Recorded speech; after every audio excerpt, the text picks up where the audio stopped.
Let's look at the economy now. 4.2% growth for wages. Innes Willocks from the Australian Industry Group is warning that it could be the thin end of a dangerous wedge if this wages growth is not accompanied by parallel productivity improvements. Do you have any concern that the wages increases might be unsustainable? Well, we have had a long period of negative real wages growth, Kieran. So it is good news for Australian workers that real wages growth is now positive. You're absolutely right. We need to make sure that productivity is also growing because ultimately productivity growth underpins sustained real wages growth. But the fact that we now have positive real wages growth is a validation that the government's economic plan is working. We inherited negative real wages growth from the Liberals when they were in government. We've now made it positive. We inherited rising inflation from the Liberals when they were in government. We now have inflation falling. We inherited a budget that was in the red under the Liberals. We now have the budget in the black. So this is another piece of evidence that the government's economic plan is working and it's building a stronger Australian economy. Do you think the RBA will be comfortable with that level of wages growth? Well, the government doesn't comment on decisions by the Independent Reserve Bank, but they take in a whole range of factors into their interest rate decisions. And a lot of the factors that they're looking at are heading in the right direction.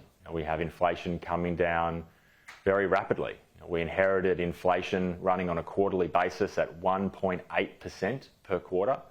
We now have it at 0.6% per quarter. So it's come down by 2/3. Obviously, that gives the RBA more room to move when they're making interest rate decisions.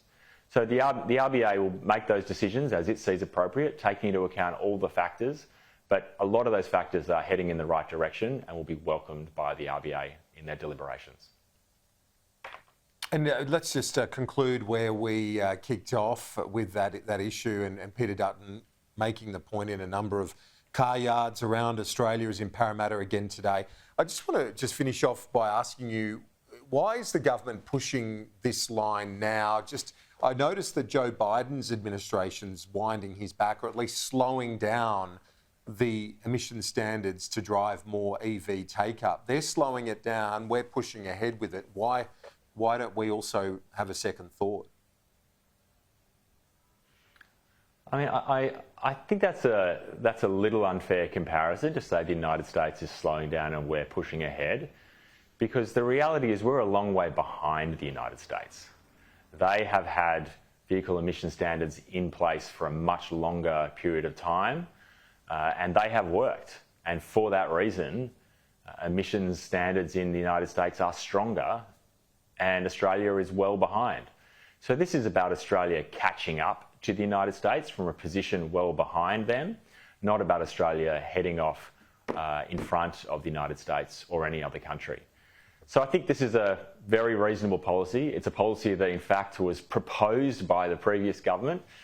They just never went through and actually implemented it.